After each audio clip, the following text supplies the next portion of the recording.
Welcome to the Expat Empire Podcast, the podcast where you can hear from expats around the world and learn how you can join them.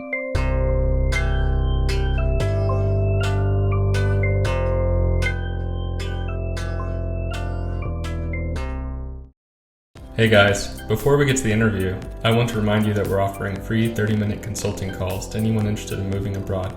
Whether you're thinking about retiring somewhere warm, starting the next chapter of your international career, or even becoming a digital nomad, we're ready to help you think through the next steps in your journey.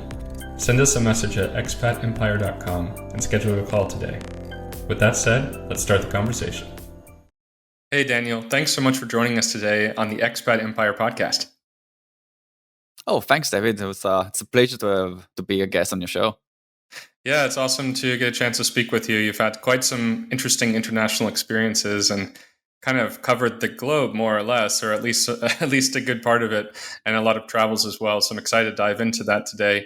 But if you could just tell us a little bit about your experience so far, where you're from originally, where around the world you've lived so far, and where you are right now, that would be great.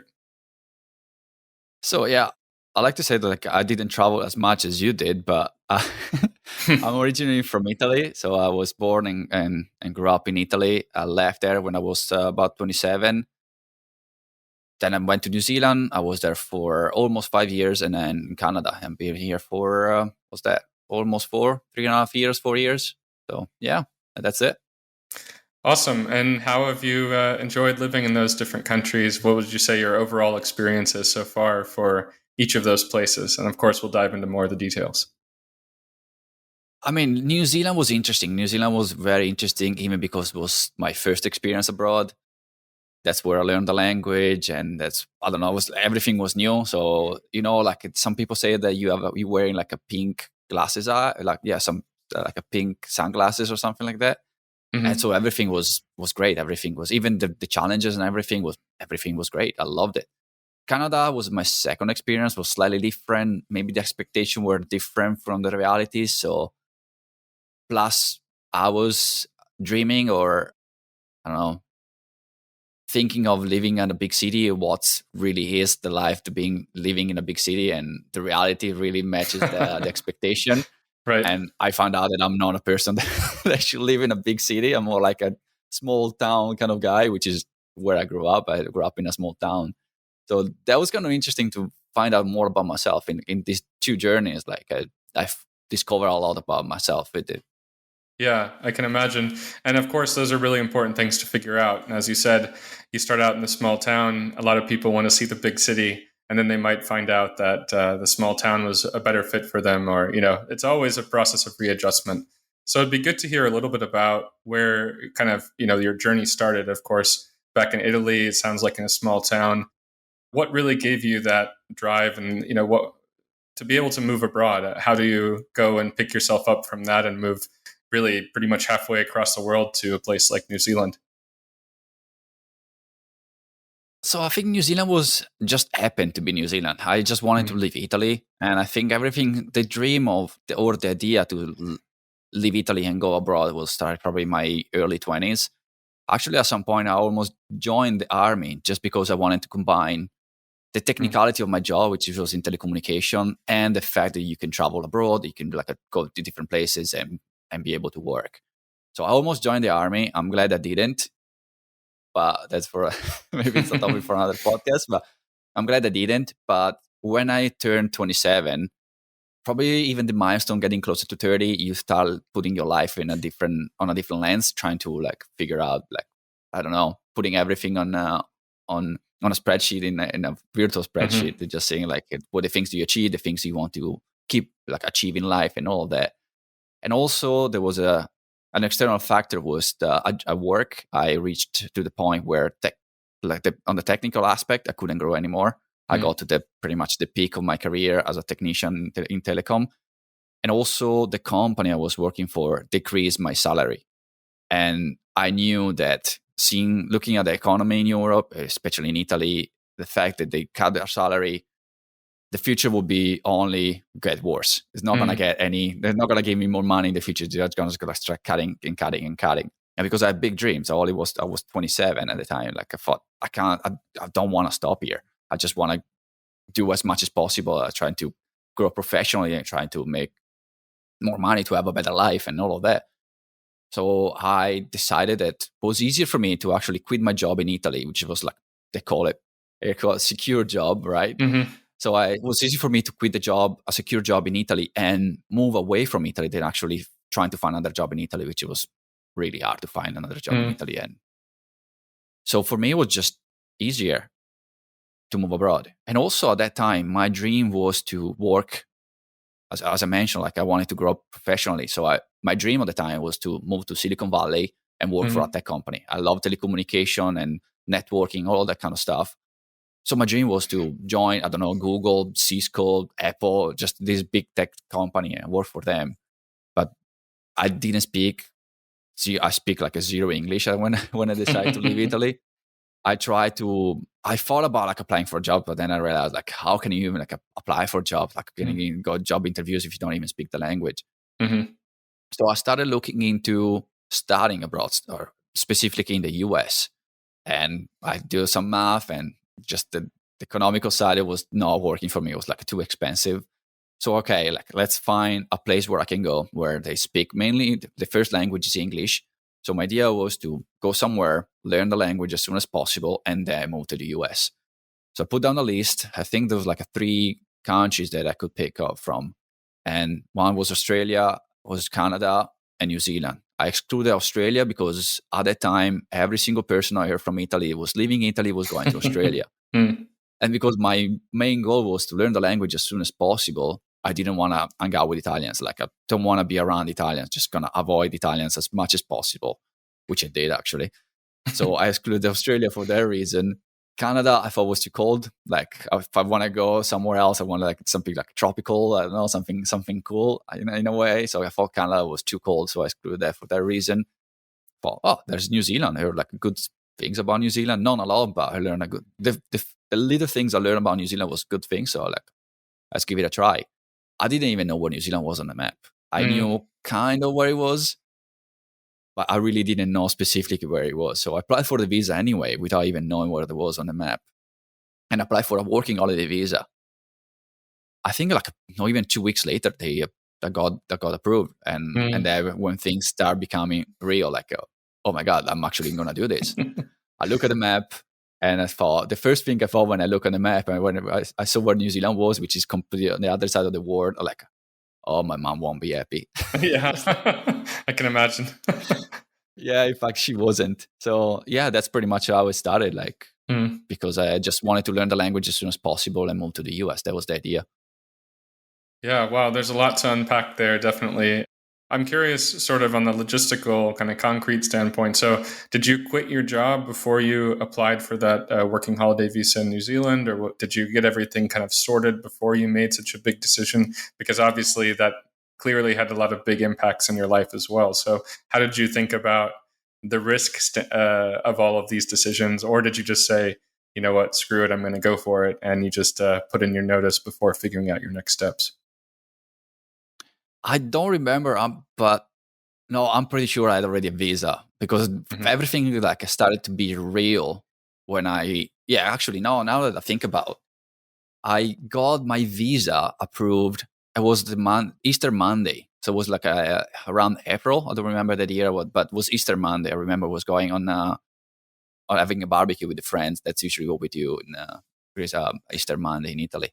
And I remember like telling my friends, like, I didn't even tell my mom at this point. I just told my friend, like, oh my God, I think I did a big mistake. Like, not in a bad way. It was like, oh my God, I think I did something here. And like, what's going on? Like, yeah, I think I'm going to go to New Zealand. And that's where like I broke the news to my friends. And I quit my job. I was in July. Yeah, I quit my job in July. So things already moved already. I don't remember if I applied for the visa first, or because before I actually apply for a visa, or at the same time, I don't remember. But when I decided to leave Italy, I thought I could go through the company, because it's such one of the biggest company in Italy, and they have a branch in South America.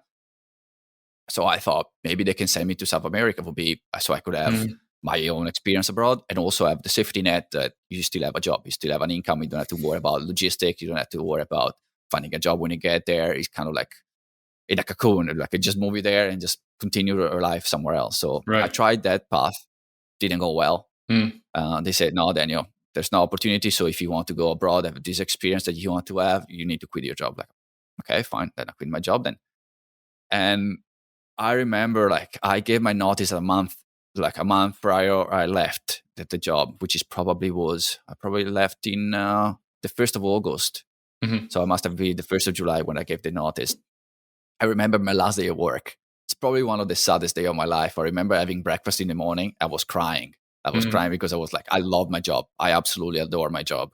So for me, like knowing that was the last time I was going to work was just painful. Like I remember like having breakfast and crying just because I wanted to do it, but I was like, I don't know. There's something about I love that job. In fact, every time I go back to Italy, every time probably the second day or even the day after I landed, I usually call my coworker. We go out for lunch, like all together with my coworkers. That's what we used to do. So I really loved my job. The logistics. So for New Zealand, so as I said, I quit my job. I think it was in June. The last day was in August. So and then I left the 1st of September. And the way I did it, so I applied for a working holiday visa, as I said, and there's a company in New Zealand called Working Holiday Started, which is a company that helps you to make the first step into the country. I didn't know much about like moving abroad, even like living by myself. I was living with my mom at the time, so I was just everything was new. I didn't know anything about like living on my own, and especially not knowing like starting a new life in another country. Probably even opening a bank account. Like probably my mom opened my bank account even before I knew it, or probably she had me doing or something like that. So even opening this easiest thing, opening a bank account was like foreign for me. Mm-hmm. So this company helped me to open a bank account, get the IRD, which is the equivalent of the social insurance number, which is the number you need in order to work. They helped me to find like a SIM card. They helped me to find accommodation. They sent somebody at the airport to pick me up. So everything was organized for me. So that was for me, it was a huge, huge help. Like at least having somebody that is waiting for you at the airport you're not completely alone. You have somebody there waiting for you. Somebody was meeting me the next day at the hostel where I was staying, taking me to the bank, open the bank account for me. There was somebody that will hold my hand, making the first step in the country. It was a huge, huge help for me. As I said, I didn't know anything, like absolutely nothing. So that's the way I did it. So I went there like absolutely no English. I started like learning a little bit of English before I left, but I went there like no English, no job, and just hope that things will work out at the end.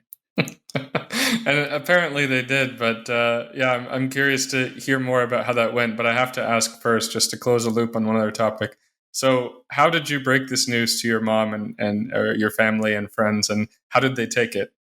Was there time where they tried to get you to stop and to stay living in Italy, or were they supportive? How did that all go? Yeah, that's an interesting question because, as I said, my mom didn't take it that well.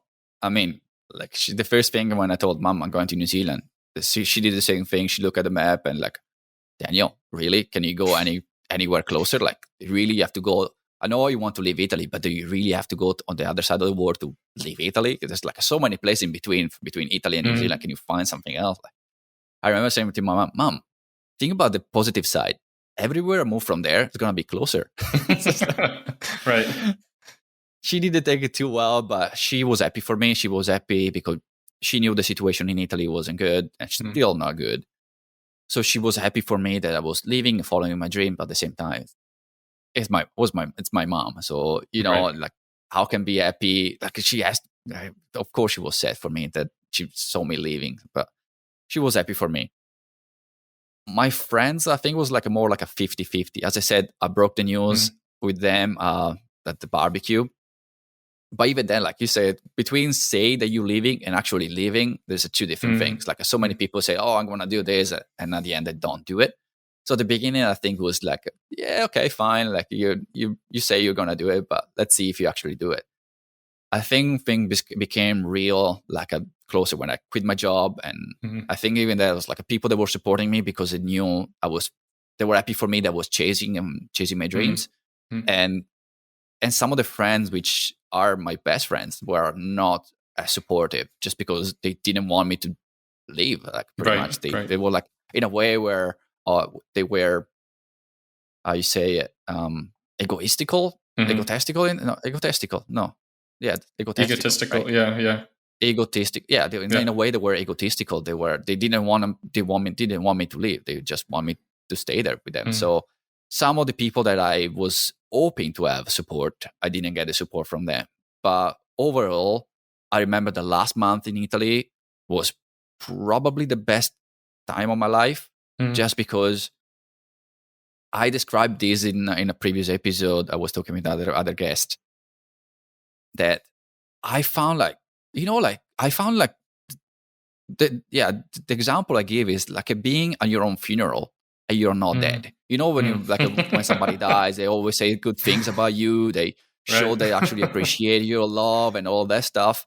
Things don't say certain things until you died. And I had the pleasure of having that experience, and I was still alive. Right. It was actually such a great month. That was like having party after party because everybody was leaving. I had different friends, different group of friends. So I have multiple parties just for me leaving, and everybody showing you the love that in a way they show it, but they never said certain things. Right. Was surprising and heartwarming. It was just, I don't know, the best time of my life. Was amazing. And I couldn't get to that level of friendship and connection with my friends if I didn't leave Italy. And also, even every time I go back to Italy, you have just a different experience. You wouldn't have the same connection, the deeper connection, and feel like loved and wanted in a way that like people, I don't know, they wanted to be there. Like you wouldn't have that connection if never left. So sure. In a nutshell, like some people were less supported than others, but overall the experience was absolutely amazing. Yeah, and it really, like you said, it shows who the true friends are, and makes those bonds even stronger when you go back. And I think that's a great point. So now jumping back forward, now you're in New Zealand, you're settled in a little bit, you have kind of the basics that you need to be living there and surviving, let's say, but you are just at the very beginning stages of learning English. You don't have a job yet. Can you walk us through what the process was like, what some of the surprises were, the challenges that you faced, and ultimately how you really got settled there, especially finding a job?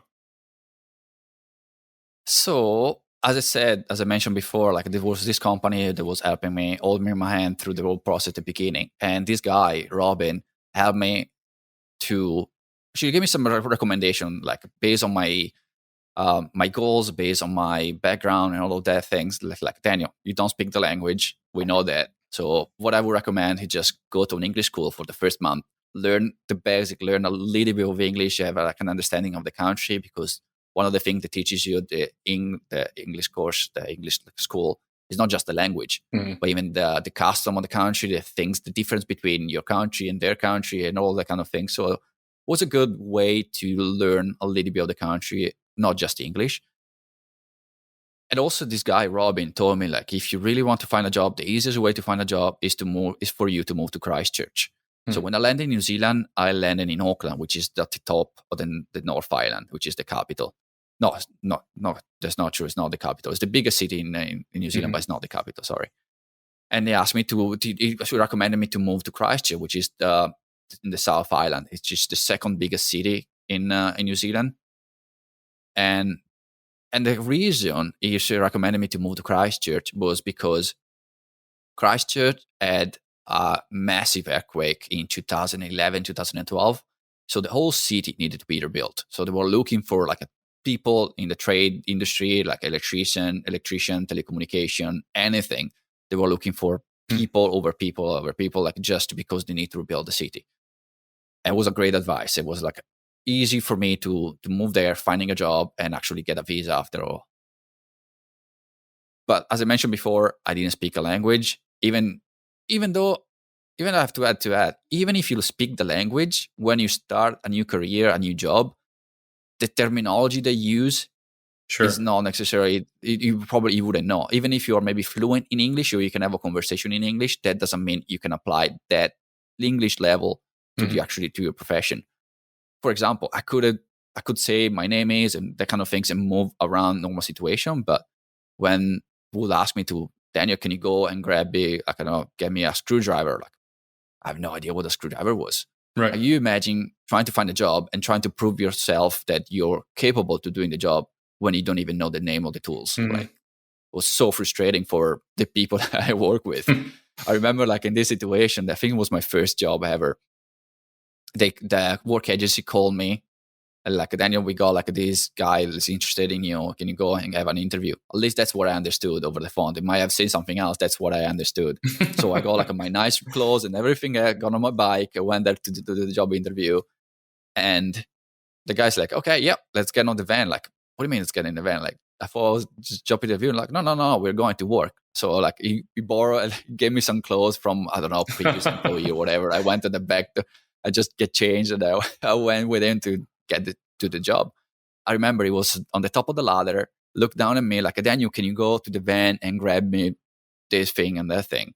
Like, I have no idea what he was talking about. I cannot understand what he was referring, because I could maybe understand that, like, maybe I understood the word van in a way, or maybe the gesture he was saying.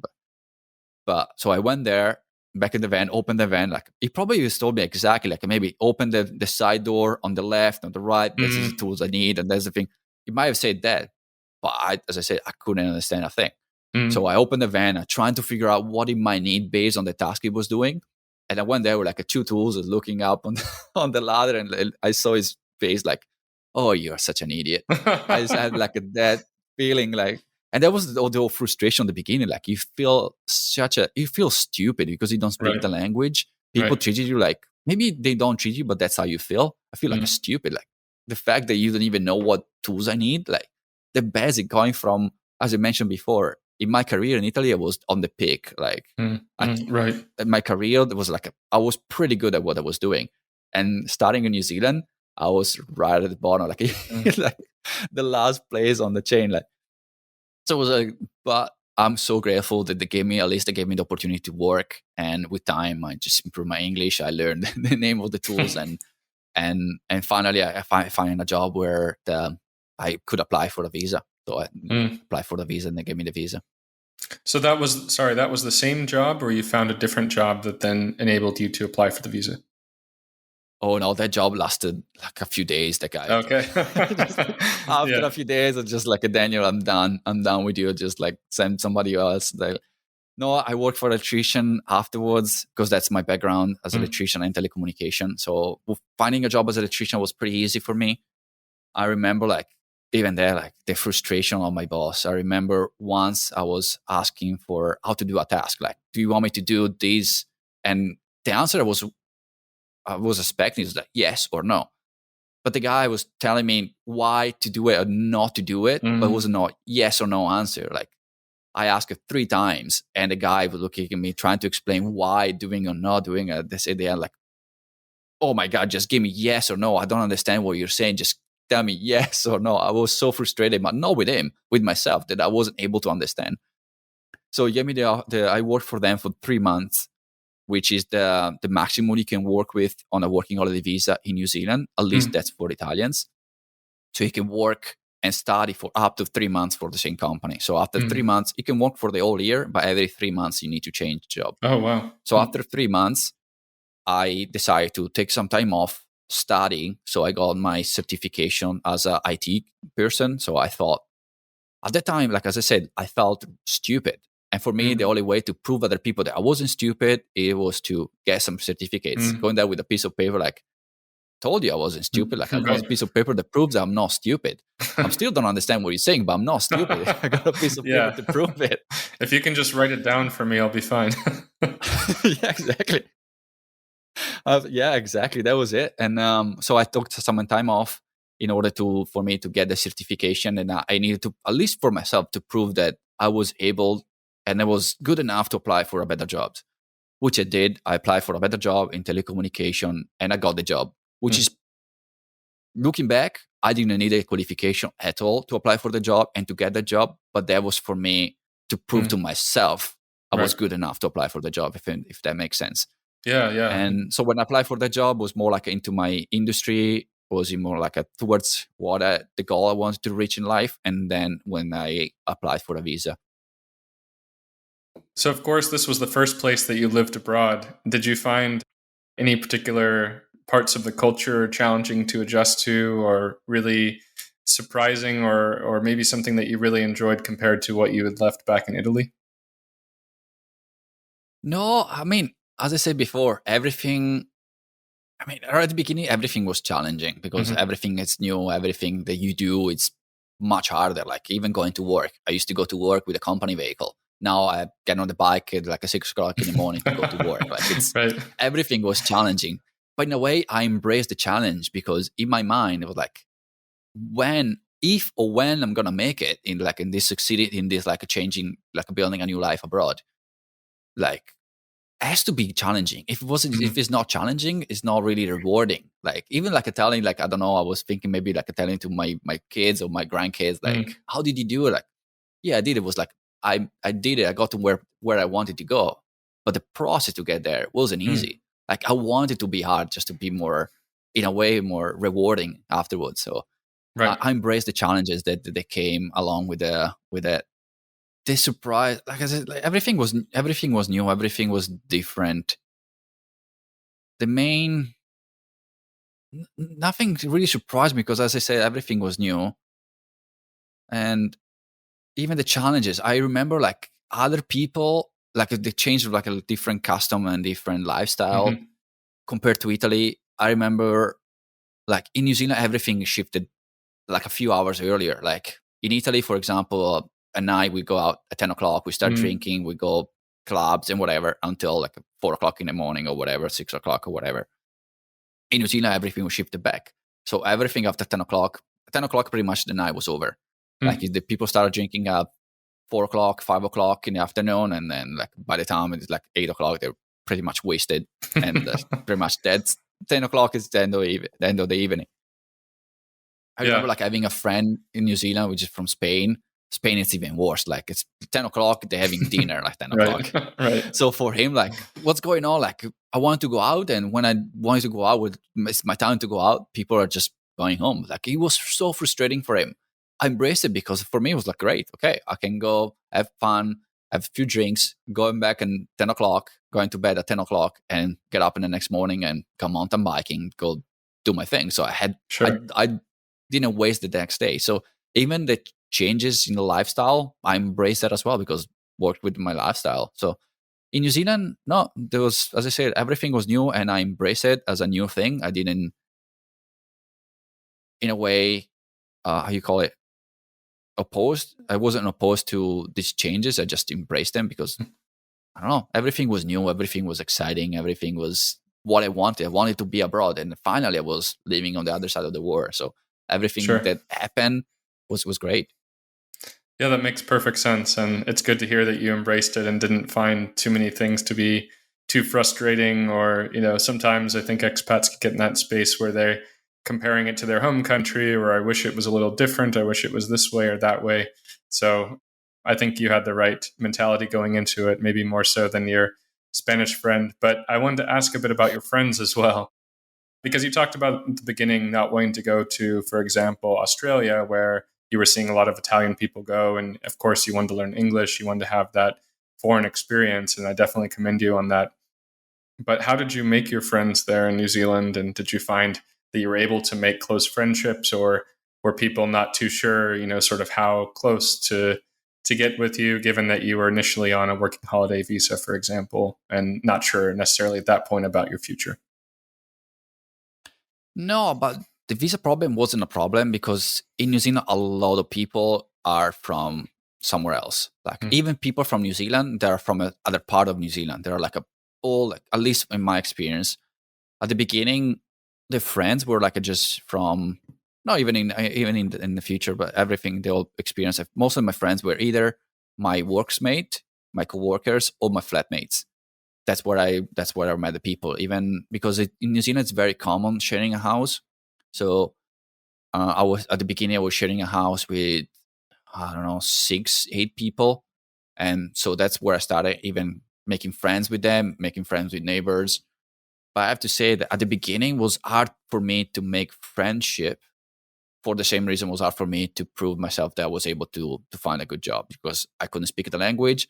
And when you don't speak the language, even being funny is very challenging. So it's hard to make connection where you're not as good as you are in your own mind. Like you want to be funny. If somebody says something and I got something to say, that's really funny in my head. Then you need to try to translate it into the other language. And by the time you find a way to say it, the timing is completely wrong, and still it stays in your head. And like it builds up until like, oh my God, I got so many things to say, and it's kind of frustrating. Right.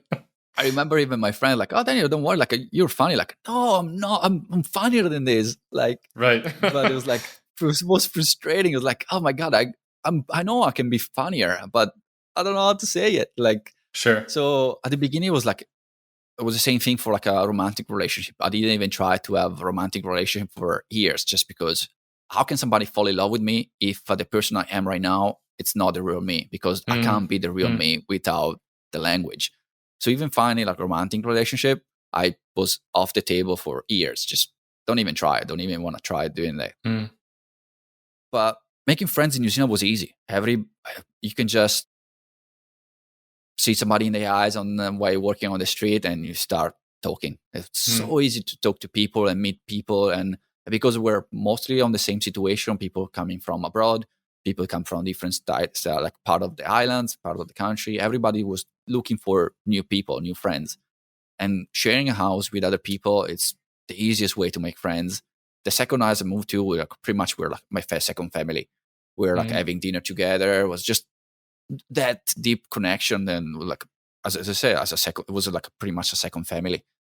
And also at work, I was pretty lucky. My company was fairly big.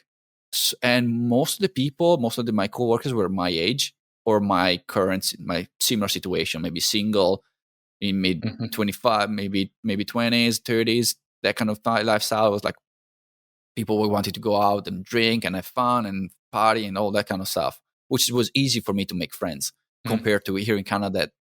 I don't want to jump forward, but here in Canada is slightly different because the people I'm working with, they have a family, maybe because I'm getting older now. So maybe people in my age now, they have family, they have kids, so they're not really living my own lifestyle. But in New Zealand, was super easy to make friends and connection. And there were people from, as I said, New Zealand, from other part of New Zealand, or expat, or people from abroad, from other countries. And it was like a mix of both. Yeah, that makes sense. It sounds like you were able to find people in similar situations, and that definitely helps to get the conversation started at a minimum and hopefully build some good, deep relationships there. But I actually do want to jump forward. I think it's a good segue into talking about your time in Canada. So from my perspective and what I've heard so far is that you were, going into New Zealand, you started on a working holiday visa, you didn't know any English, you learned a lot of English, you were able to do the job, you found a company to sponsor you, you had a couple years there under your belt, you had a second family of friends, you were getting used to the culture. So to me, it sounds like the natural instinct would have been to stay. And, I'm curious what led you to decide maybe to look into other places, and obviously how you ended up in Canada. So if you could walk us through that, that'd be awesome. That's probably was even the smartest decision, probably to stay. But well, I appreciate I appreciate your honesty. No, I think like looking back was like Canada was what I was expecting, but not. And I explain what I mean by that. Like when I decided to leave New Zealand, I left because I felt too comfortable. And I noticed that when I moved to New Zealand the first time, the challenges of making happen, that you have to make it happen, it forces you to give your 100 or 110%. So you give it all. And I found myself in New Zealand comfortable. Like I had my job, I had my circle of friends, I had my side hustle that I will talk about later.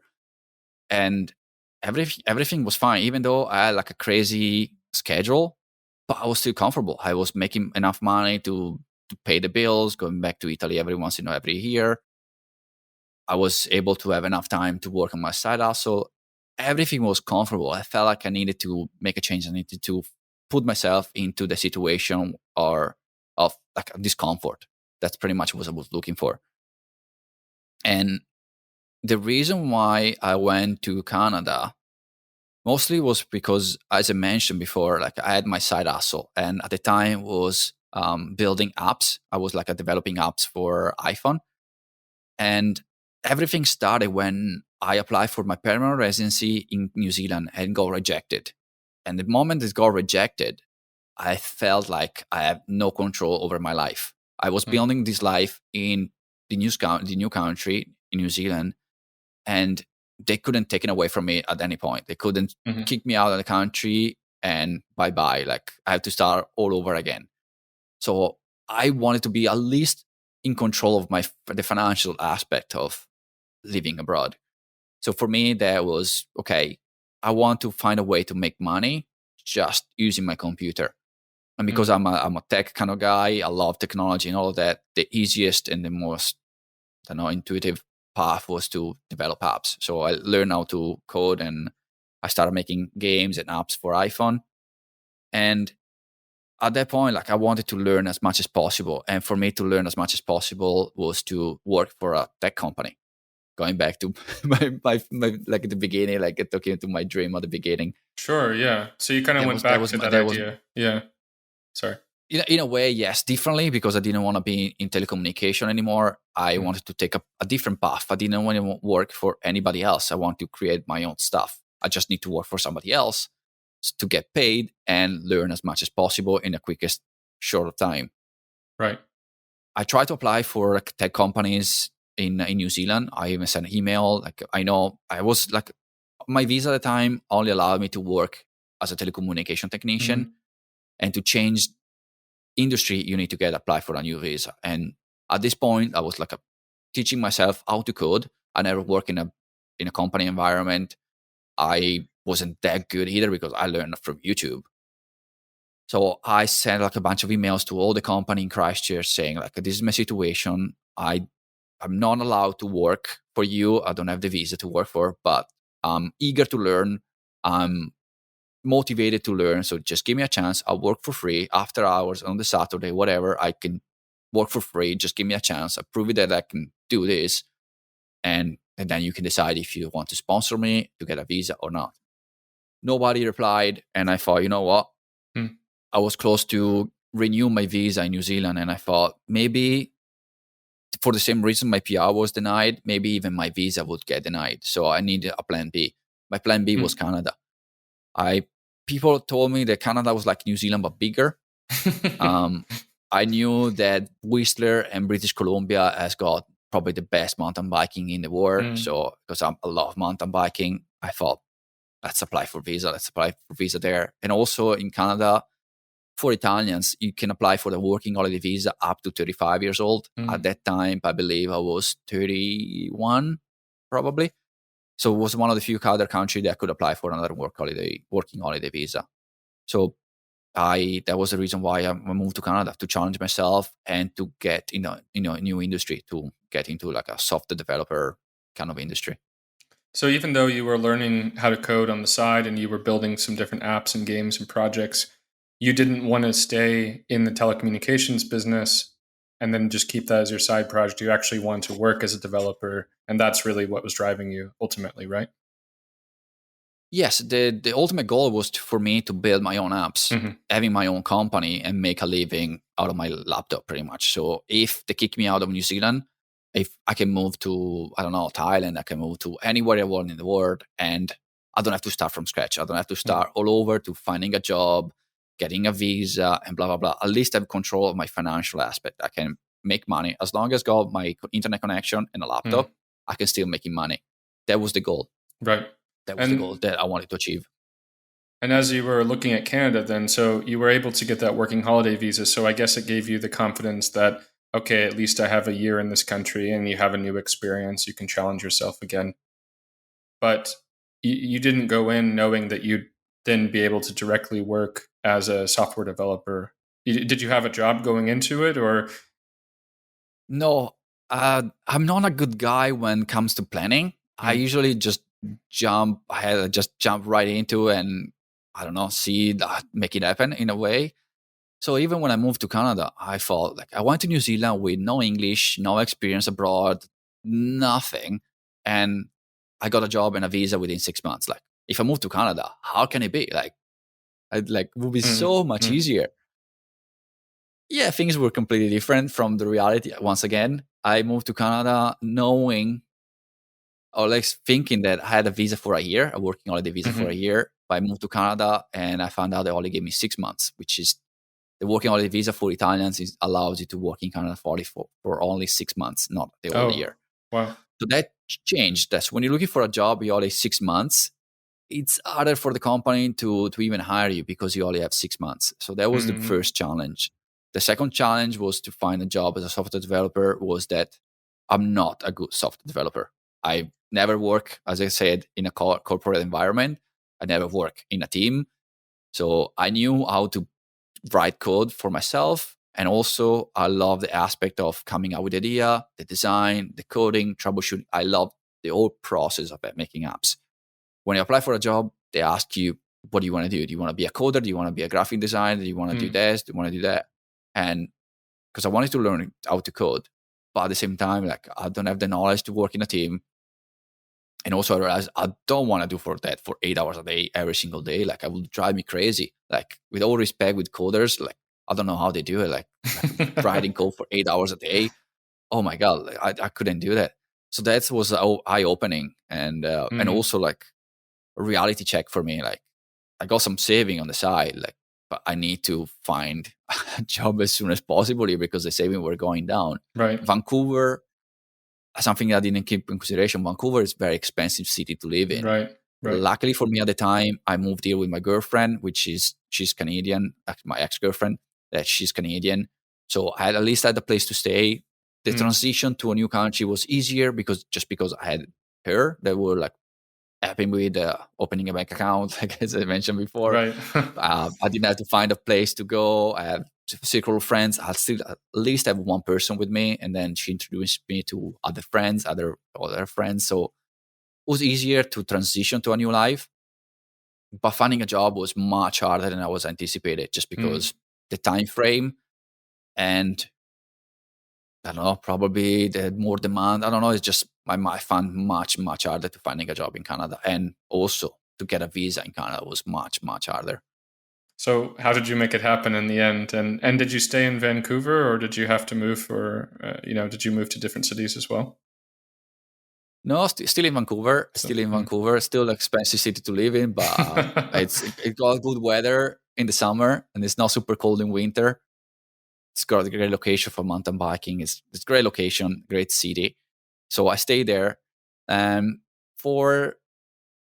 regards of the working visa, so as I said, I was looking for a job as a software developer. I have to put that on the side when I realized I'm not good at this. I'm not going to find a job as a software developer.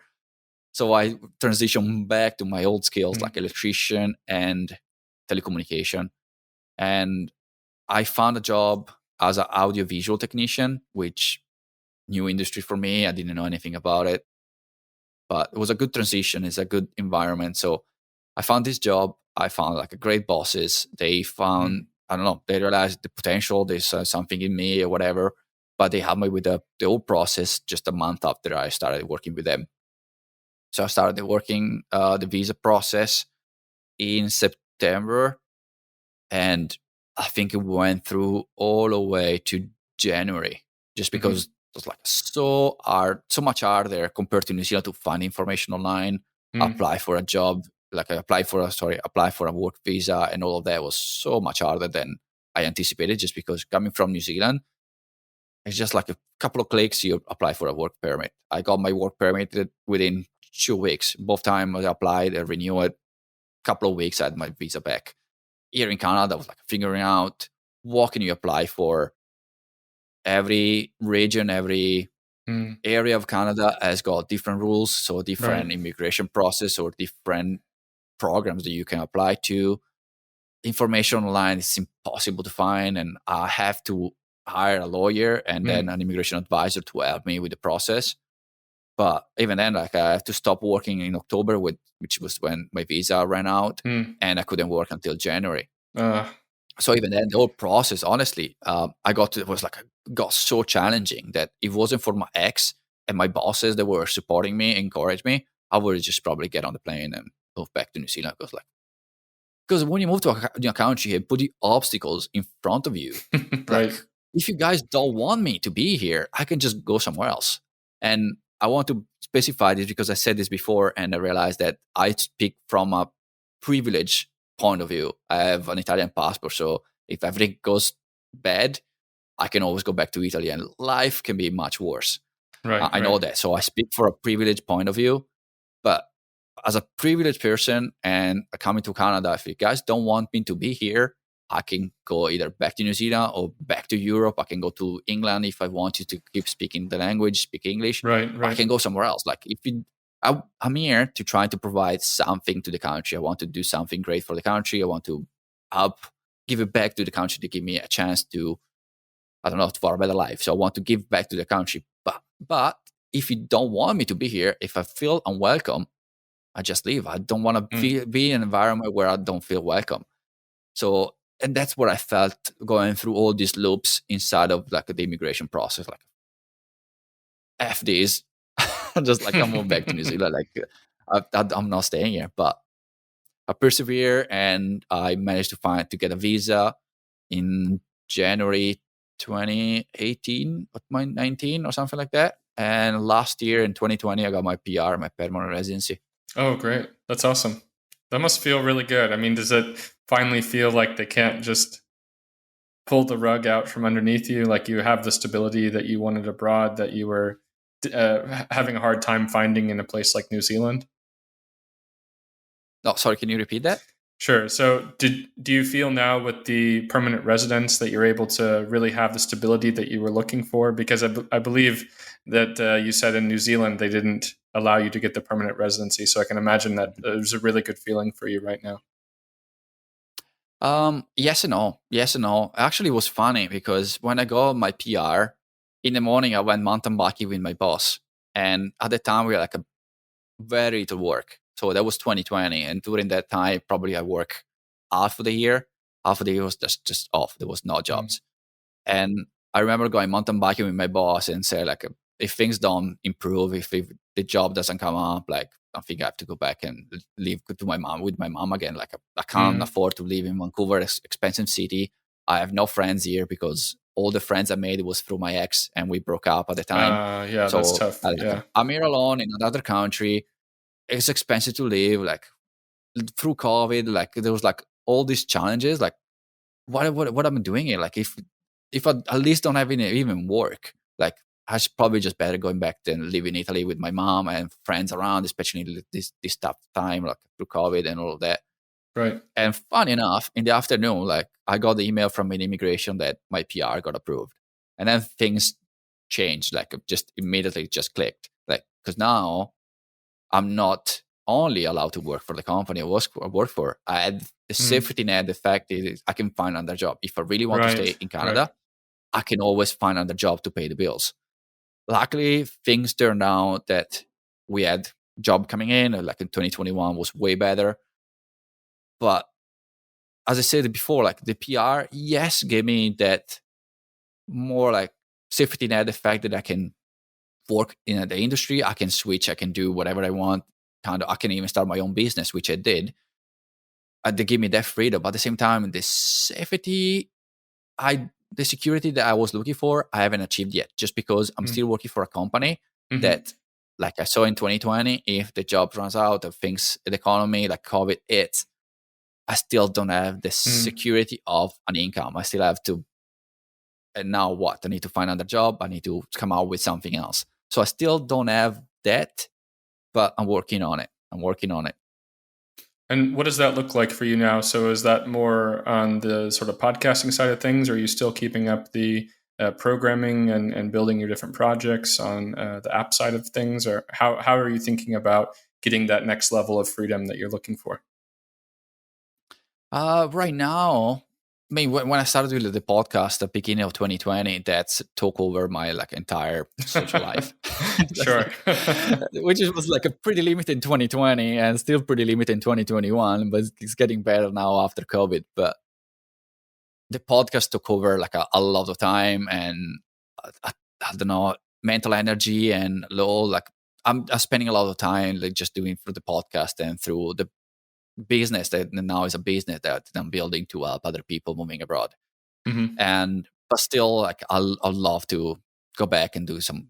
Like I have the ideas. I have some ideas I want to develop into an app, and I love the process. As I mentioned before, I love the process of creating something from nothing. You have an idea, you design it, and then you come from the design, it becomes like you writing code, and then all of a sudden it up coming up on your phone, and you tap things, and making things work. It just, I don't know. I love the whole process, and you have control over the whole thing. I love the process. So hopefully one day I will have enough income that my podcast can pay for the bills, and I can quit my job, my full-time job, and that means I have the whole day that I can work on my own stuff, and hopefully that opens up new opportunities. Hopefully I will go back and I'm going back and develop more apps. Yeah, that sounds amazing. So tell us all a bit about that podcast, and of course how people can find it. Why did you start it? How's it grown so far, and how can they find out more information on it? And of course, tune in for your future episodes. So I started the podcast as I mentioned, beginning of 2020. Like many other people, they are like have no work to go to. I was home doing nothing. Like what I'm gonna do? So I decided to. It was like in the back of my mind to start a podcast. I wanted to do that with my brother back then to improve helping his business growing, and just because he has a business in Italy, so I wanted to have a podcast, and I thought I could join the fact that I want to have a podcast with helping my brother, so I could be two things combined. I can have something amazing coming up, but that never happened. Either my brother and I were not. I mean, you know how to start a podcast. It can be intimidating, especially at the beginning. Like you're listening to your own voice and all of that. So it was challenging. So yep. I have some, like on the other side, I have somebody that didn't even know what a podcast was. So it was like a lot of resistance. So in 2020, I found myself with nothing to do, and I thought, okay, let's start a podcast. And I started thinking about what can I do? What is the podcast can be about? And I wanted to combine the passion I have for podcasting and helping other people. And I thought that the best thing ever happened to me was the best decision I ever made for myself was to leave Italy and go abroad. I wish more of my friends will do that. I tried to convince them so many times to just do it. Just you have no idea how the grass is greener on the other side. Just do it. But I always have resistance because it's too hard. I don't speak the language, and there was like all these challenges. So I wanted to, through the stories of other people, show that yes, it is challenging, and yes, it's not easy, and it's not for everybody. But once you do it, like the way you grow, once you move abroad, once you put yourself in those situations, it's just I don't know. It's just so priceless. It's so amazing, the thing that you can gain from like making one single decision in your life.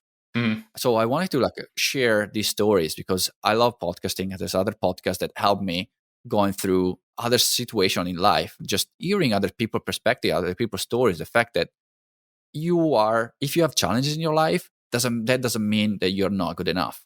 That means that's the right process. That's everybody that's trying to achieve what you're trying to achieve. They're going on the same path. There's going to be challenges, but if you keep going, if you overcome the challenges, at some point you will achieve your goal. And for me, like I wanted to apply the same mechanism apply the same principle on moving abroad. Yes, there's going to be challenges, and yes, there's going to be moments that you want to give up. But if you keep going, this is what you're going to see on the other side. And then now I got experiences. I got the stories of the people that did it. And one question I always ask my guests is like, do you have any regrets about leaving your country? And after over 50 interviews so far, nobody ever said yes. Like, yes, I regret. I never. That's a good sign. Like, nobody ever said that. So exactly as you say, it's a good sign. And hopefully through like these stories, like some of the stories are amazing. You probably know.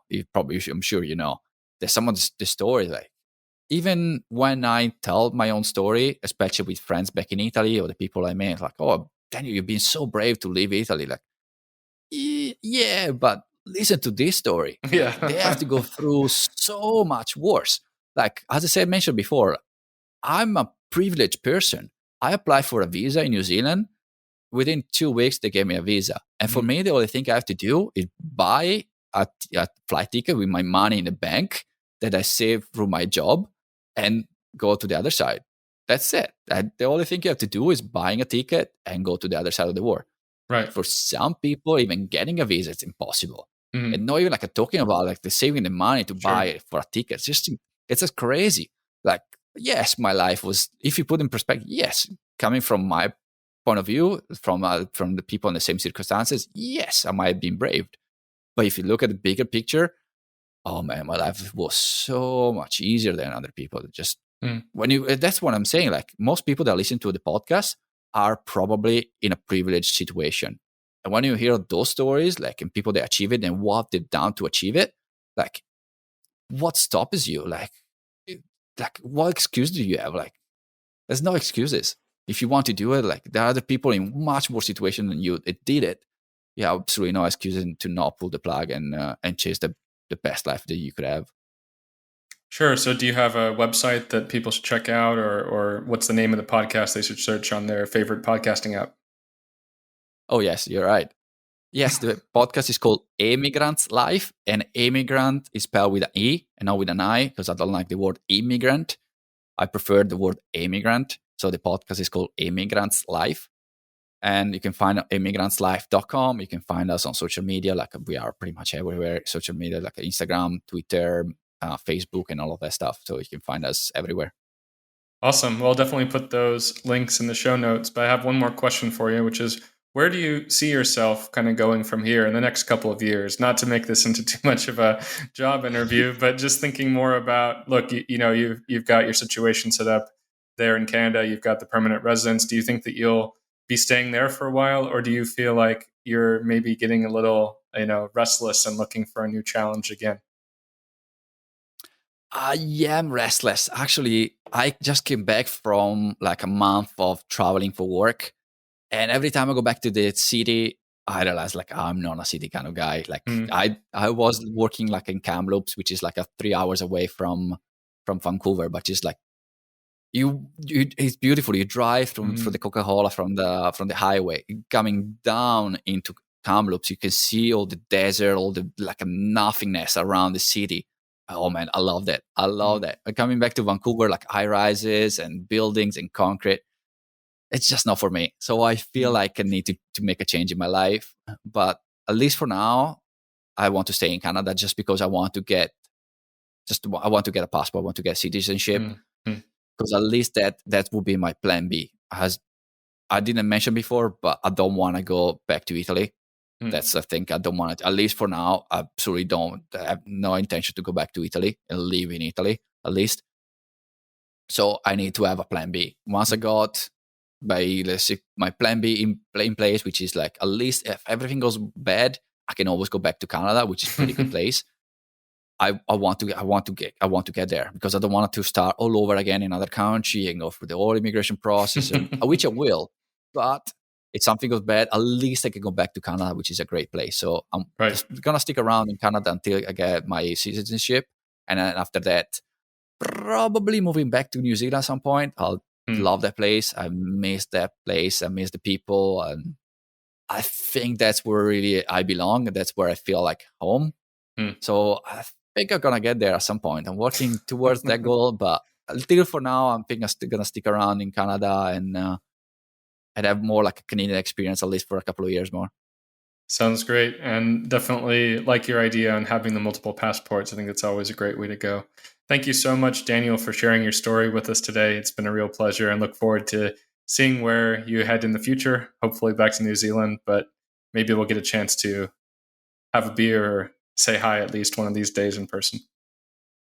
Oh, I'd love to. Yeah, maybe we can do even like second episode, like 5 years afterwards. I don't know. Let's do like a segue of the story if it develops in a different country. Who knows? But it was a pleasure. It was a pleasure to be on the other side of the microphone for once. I really enjoy it, and thanks for all the great questions. Awesome. Talk to you soon. Okay. Thanks, David. Bye-bye.